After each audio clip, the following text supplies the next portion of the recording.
प्रिय विद्यार्थी, पार्ट 3 है रूम 10/8 का। तो देखिए, पिछले पार्ट में हमने पढ़ा कि श्रीमती मलिक जब वो अपने घर में जा रहे हैं तो विचारों में खो गई, कल्पनाओं में खो गई, और कल्पनाएं कुछ इस तरह से चल रही थी कि पुनः उसे घर के बारे में बातें याद आ रही थी। आर्किटेक्ट एक नक्शा बनाकर लाया था और नक्शे के साथ एक रंगीन चित्र भी लाया था, और उस रंगीन चित्र में एक महिला की आकृति बनी हुई थी। श्रीमती मलिक ये मानती थी कि वो महिला की आकृति उसकी ही थी, लेकिन फिर उसे लगा, अचानक क्या होता है देखो, suddenly it occurred to Mrs Malik, अचानक श्रीमती मलिक के दिमाग में विचार उत्पन्न हुआ, that may be the figure painted by the architect, कि वो आकृति जो आर्किटेक्ट के द्वारा बनाई गई थी, was that of his her daughter in law, वो हो सकता है उसकी पुत्रवधू की हो। लेकिन वो स्वतः ही विचाराधीन होते हुए इस बात के लिए सोचती है कि हाउ कैन दैट बी, ऐसा कैसे हो सकता था।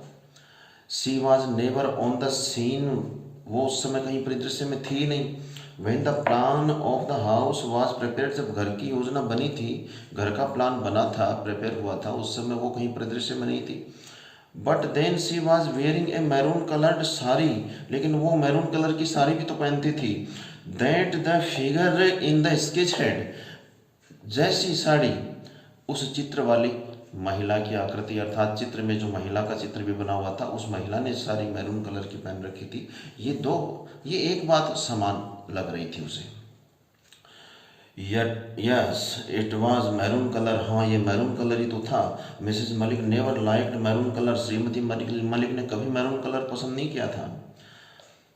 It was too loud for her taste, क्योंकि मैरून कलर उसकी रुचि के अनुरूप नहीं था, बहुत भारी था। It was girls like her daughter in law, ये उसकी पुत्रवधू के तरह की लड़कियों की बात थी। Who were fond of maroon colour, जो मैरून कलर को पसंद करती थी। चलिए, श्रीमती मलिक सोचती है कि कोई बात नहीं, ये मैरून कलर पहने कोई दिक्कत नहीं। वो सोचती है कि चलो ये मकान की जो गृहिणी थी, जो मालकिन थी, हो सकता है इसका चित्र बना हो, लेकिन ये मेरे बराबर मेहनत भी तो करके दिखाए। She can wear maroon surely, वो निश्चित रूप से मैरून कलर पहन सकती थी। Said Mrs Malik to herself, श्रीमती मलिक ने अपने मन ही मन कहा, ठीक है पहन सकती थी ये।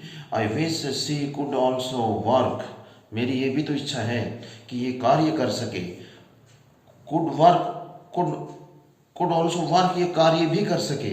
As hard as I did, उतना ही कड़ा परिश्रम कर सके जितना मैंने किया था। I had every brick of the house laid before my eyes, घर की प्रत्येक ईंट मेरे आंखों के सामने, मेरी नज़र के सामने रखी गई थी। अर्थात घर जो बना था वो बिल्कुल पूरा का पूरा घर मेरी नज़र के सामने निर्मित हुआ था, बनाया गया था। इन सन एंड रेन, सूर्य की गर्मी में और वर्षा में। I stood on the site, मैं निर्माण स्थल पर खड़ी रही थी। सुपरवाइजिंग द कंस्ट्रक्शन, सुपरवाइजिंग मानी निरीक्षण किया था, द कंस्ट्रक्शन निर्माण कार्य का। From early in the morning till late in the night, सुबह जल्दी से लेकर देर रात तक। From early in the morning, सुबह जल्दी से लेकर till late in the night, देर रात तक। Many a time I help the masons, कई बार, मैनी अ टाइम मानी कई बार, आई हेल्प्ड मानी मैंने मदद की थी, द मेसन्स मिस्त्रियों की, विथ मोर्टर एंड ब्रिक्स, उनको निर्माण सामग्री पकड़ाई मेरे हाथों से, उनको ईंटें पकड़ाई मैंने। Many times I held the rubber pipe, कई बार मैंने रबर के पाइप को अपने हाथ में थामे रखा। एंड स्प्रेड वाटर, और पानी का छिड़काव किया।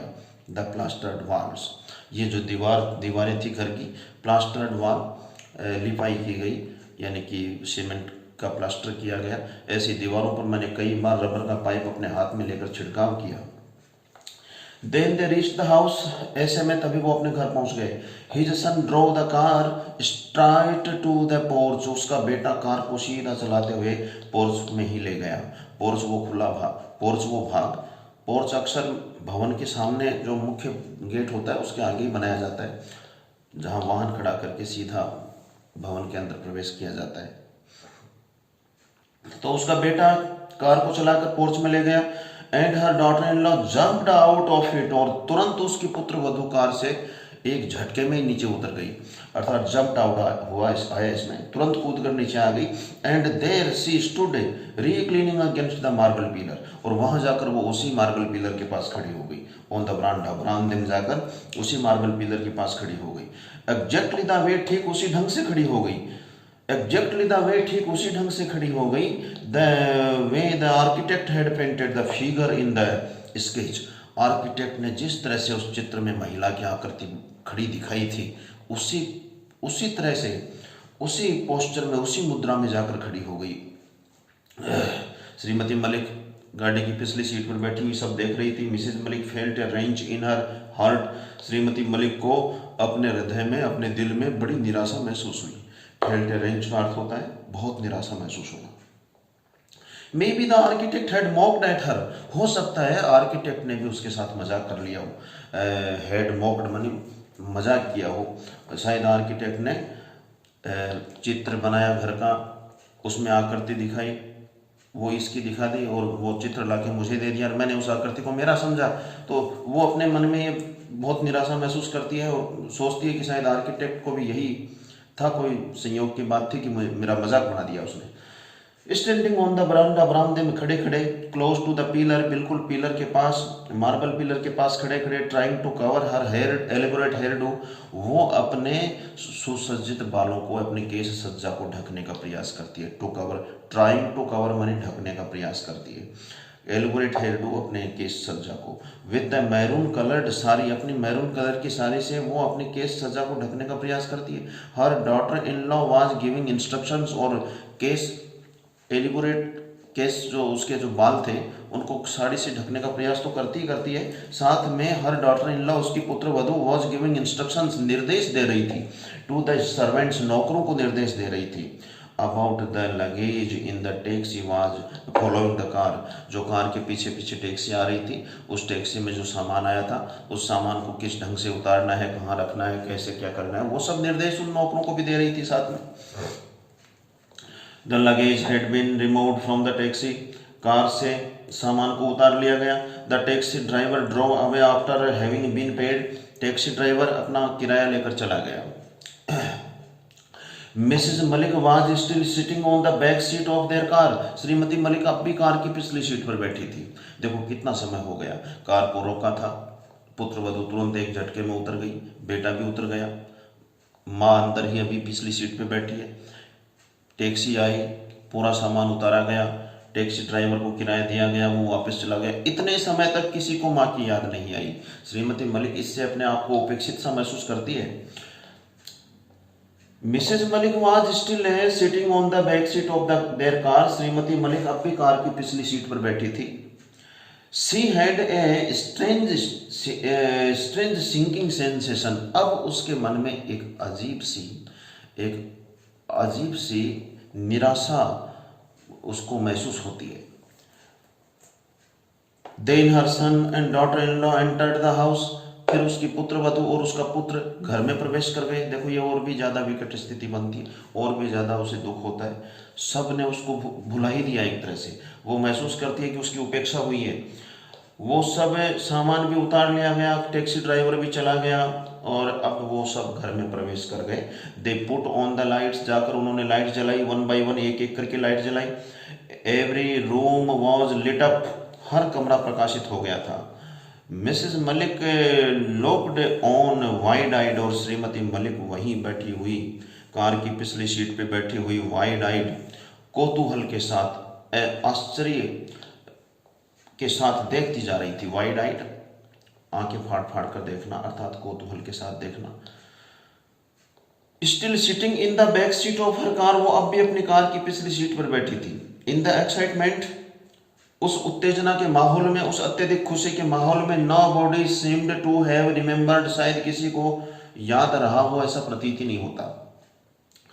किसी को भी याद नहीं रहा। टू ओपन द डोर, की कार का दरवाजा खोले, फॉर हर, उसके लिए, the way it was done, जिस ढंग से वो आज तक करते आए थे, the way it was done, जिस ढंग से आज तक ऐसा किया गया था, अर्थात जहाँ कहीं भी श्रीमती मलिक को लेके जाते, उतरते खुद और उतरते ही उसकी साइड का दरवाज़ा खोलकर उसको भी उतारते। आज तक ऐसा होता रहा था, लेकिन इस बार ऐसा नहीं किया उन लोगों ने।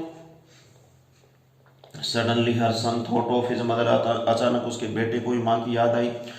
ही रेन टू द पोर्च, वो सीधा पोर्च की तरफ दौड़ता हुआ गया। एंड ओपन द डोर, दरवाजा खोला।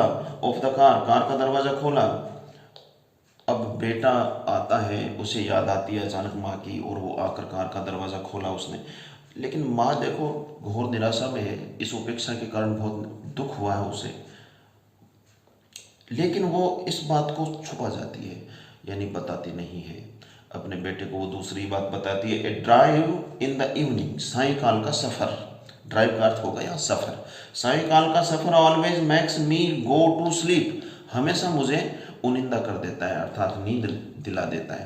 कहती है वो कि शाम को जब सफर करती हूँ तो नींद आई जाती है। The mother spoke in a whisper, माँ ने धीरे से बोलकर बेटे को कहा। Her daughter in law also had come out, जब उसका बेटा दौड़ के आया था पोर्च में माँ की याद आते ही, तो पीछे पीछे पुत्र वधू भी आ गई। एवरीवन वाज लाफिंग, सब हंस रहे थे। Mrs Malik's daughter in law was standing against the marble pillar, श्रीमती मलिक की पुत्र वधू उस संगमरमर के पिलर के पास आकर खड़ी हो गई। ऑन द बरामदा अगेन, बरामदे में वापस पुनः वही दृश्य बना दिया उसने, वापस बरामदे में आ गई। She was trying to cover her hairdo, वो अपनी केश सज्जा को संवारने की कोशिश कर रही थी। विथ मैरून कलर्ड साड़ी, उसी मैरून कलर की साड़ी को ओढ़कर अपने बालों को ढकने का प्रयास कर रही थी। यानी कि वही दृश्य एक बार फिर से श्रीमती मलिक की आंखों के सामने बन गया। चलिए, श्रीमती मलिक को बहुत दुख हो रहा है, लग रहा है कि वो दुख से इतनी व्यथित हो गई, वो अपने बेटे से कह रही है कि I am not going to eat, मैं खाना नहीं खाऊंगी। आई हैव नो एपिटाइट, मुझे भूख नहीं है। सैड मिसेज मलिक, श्रीमती मलिक ने कहा। I would like to sleep, मैं सोना चाहती हूँ, मैं नींद लेना चाहती हूँ। The servants had laid dinner on the table, नौकरों ने भोजन मेज पर लगा दिया था, अर्थात भोजन का समय था, भोजन करने की का ये अगला कार्य था, लेकिन श्रीमती मलिक ने मना कर दिया कि मैं भोजन नहीं करूंगी, मैं नींद लेना चाहती हूँ। Then you better to your room, श्रीमती मलिक ने कहा ही था, और श्रीमती मलिक की पुत्र वधू ने इसका समाधान बता दिया कि आपके लिए फिर अच्छा होगा कि अपने कमरे में चले जाओ। देन यू बेटर, फिर आपके लिए अच्छा होगा, रिटायर टू योर रूम, कि आप अपने कमरे में चले जाओ। Said the daughter in law, daughter in law ने कहा। पॉइंटिंग टू द रूम, उसी कमरे की ओर संकेत करते हुए, पॉइंटिंग टू द रूम, उसी कमरे की ओर, 10/8, 10/8 वाले उसी कमरे की ओर संकेत करते हुए पुत्र वधू ने कहा कि आप अपने कमरे में चले जाओ। मिस एंड हर सन, और उसका बेटा यानी श्रीमती मलिक का बेटा, कंडक्टेड मिसेस मलिक, श्रीमती मलिक को ले गया, टू इट, इस कमरे तक ले गया। होल्डिंग हर हैंड, उनका हाथ थामे हुए, उनका हाथ पकड़े हुए, उसकी पुत्र वधू ने कहा कि आप अपने कमरे में जाओ। 10/8 वाले कमरे की तरफ संकेत करते हुए कहा कि आप अपने कमरे में जाओ, और श्रीमती मलिक का बेटा उनको उस कमरे में ले गया। शी वॉज फीलिंग टेरिबली ड्रोसी, अब उन्हें बहुत अत्यधिक नींद आ रही थी। मिसेज मलिक शोक हर हेड अगेन, श्रीमती मलिक ने एक बार पुनः अपना सिर हिलाया। भाई, ये सिर हिलाना अलग अलग मनोदशाओं को प्रकट करता है। खुशी में भी सिर हिलाते हैं लोग, दुख में भी हिलाते हैं, सहमति है, सहमति में भी सिर हिलता है। मिसेज मलिक शोक हर हेड अगेन, श्रीमती मलिक ने पुनः अपना सिर हिलाया। But what was wrong with it, लेकिन अब तो दुख में ही सिर हिला था ना। कह रही है कि इसमें गलत भी क्या था। What was wrong with it, इसमें गलत भी क्या था। Her husband had already gone, उसके पति पहले ही चले गए थे। शी वुड फॉलो हिम, और उसे भी उनका अनुसरण करना था, वो भी अनुसरण करेगी। One day she must do it, एक न एक दिन तो उसे ये सब करना ही था। तो I thought it could be my mother in law's room, and after her it might be converted into a store. These words re-echoed in Mrs Malik's ears, वो खुद के बोले हुए शब्द श्रीमती मलिक के कानों में फिर से गूंज गए। क्या बोला था उन्होंने कि आई थॉट, मैंने सोचा था कि it could be my mother in law's room, ये मेरी सास का कमरा हो सकता था। एंड आफ्टर हर, और उनकी मृत्यु के बाद, इट माइट बी कन्वर्टेड, इसे बदला जा सकता था इनटू स्टोर रूम में बदल सकते थे। ये बात उन्होंने कभी आर्किटेक्ट को कही थी कि ये कमरा 10 बाई 8 का बनाओ। उसने कहा था कि ये तो स्टोर रूम है, तो उन्होंने कहा था कि हाँ स्टोर रूम है, लेकिन पहले हम इसे अपना सास का कमरा बना देंगे, सास ज़्यादा दिन जिएगी नहीं, और उसके बाद हम इसे स्टोर रूम में बदल लेंगे। वो अपनी सास को सुलाना चाहते थे उस कमरे में, उसकी बहू ने उसे ही उस कमरे में सुला दिया। ये शब्द जो बोले थे उस समय, रीकोड मानी पुनः प्रतिध्वनित होना, यानी पुनः गूंजना। श्रीमती मलिक के कानों में पुनः गूंज गए ये शब्द जो उसकी खुद के ही बोले हुए थे। And then she heard her daughter in law comment, फिर उसे सुनाई दिया कि उसकी पुत्रवधू कमेंट कर रही थी, टिप्पणी करना। अरे भाई, हम किसी चीज़ को देखते हैं, पढ़ते हैं, अच्छा, फिर उस पर कोई कमेंट करते हैं, उसमें क्या कमी है, क्या अच्छाई है। श्रीमती मलिक की पुत्रवधू ने अभी तक घूम के पूरा घर देख लिया था, और अब पूरा घर देखने के बाद वो उस पर कमेंट करती है, क्या कहती है कि this house is otherwise very well planned. वैसे तो ये घर बहुत ही सुनियोजित ढंग से बना हुआ है, वेल प्लान्ड, सुनियोजित ढंग से बनाया गया था। It lacks only A store room. इस घर में यदि कोई कमी है तो एक स्टोर रूम की कमी है। लैक्स मानी कमी होना। I would like to have a big enough store. मैं चाहती हूँ कि इसमें एक बड़ा सा स्टोर रूम हो, पर्याप्त बड़ा स्टोर रूम हो। अब देखिए, ये शब्द श्रीमती मलिक को सुनाई दे गए। क्या अनुमान लगाया उन्होंने कि स्टोर रूम सास के ही कमरे को मुझे बनाना था, और मेरे को इसने सुलाया इस कमरे में, तो इसी कमरे को ये भी चाहती होगी कि स्टोर रूम बने, सास के मरने के बाद बने। इस अंतिम सेंटेंस से ये लगता है कि श्रीमती मलिक इन सब परिस्थितियों को सहन नहीं कर पाई थी। Mrs Malik heard it. श्रीमती मलिक ने ये सुना। And she felt as if, और फिर उसने महसूस किया, फेल्ट मानी महसूस किया, as if she was sinking deep, जैसे वो डूबती जा रही है, डीप गहराई में डूबती जा रही है, एंड डीप गहराई में और गहराई में डूबती जा रही है, इनटू ए बॉटमलेस वेल, एक अनंत गहरे कुएं में डूबती जा रही है। ऐसा उसने महसूस किया। अर्थात हो सकता है इस कथन का यही तात्पर्य हो कि इसके साथ ही इस सदमे को सहन नहीं कर पाई हो और श्रीमती मलिक की भी मृत्यु हो गई हो। तो ये आपका ए रूम 10 बाई 8 कंप्लीट हो गया है, और अब हम अगले वीडियो में इसके क्वेश्चन आंसर करेंगे।